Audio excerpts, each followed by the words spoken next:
When President Lyndon B. Johnson signed the Civil Rights Act into law on July 2nd, 1964, among the hand-picked live audience witnessing his signature was a woman who had often asked the hardest questions in the White House.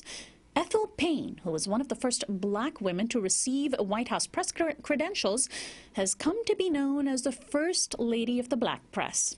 Writing for one of the most important black newspapers in the nation, the Chicago Defender, Payne was on the front lines of the civil rights movement and broke race and gender barriers in journalism.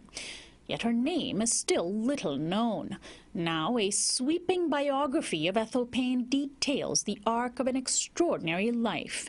Joining us shortly will be James Morris McGrath. He's an author, columnist, and radio host, and his books include Pulitzer, A Life in Politics, Print, and Power, as well as The Rose Man of Sing Sing, a true tale of life, murder, and redemption in the age of yellow journalism.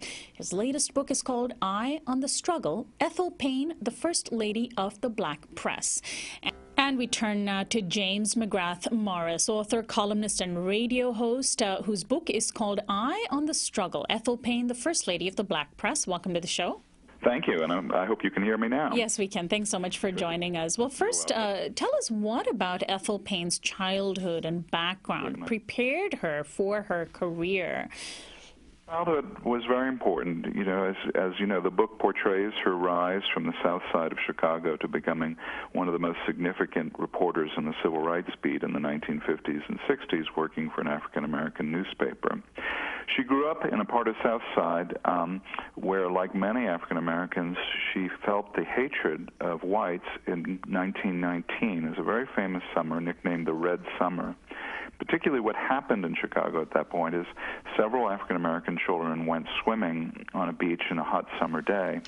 And Chicago was segregated, and the beaches were segregated. There was a white beach and a black beach.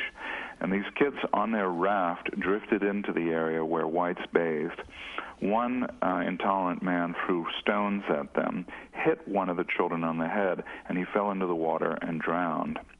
When they brought his body to the shore, it was a very volatile situation. They had one dead black child on the beach, these two terrified black children, and a mob got together, and blacks came from the northern beach down, and some violence ensued, and this opened up a floodgate of violence against African Americans in Chicago for a period of several days, where Irish and white gangs went into black neighborhoods and shot and pillaged. And so for her as a young child, she felt immediately what can happen when white hatred is unleashed on African Americans.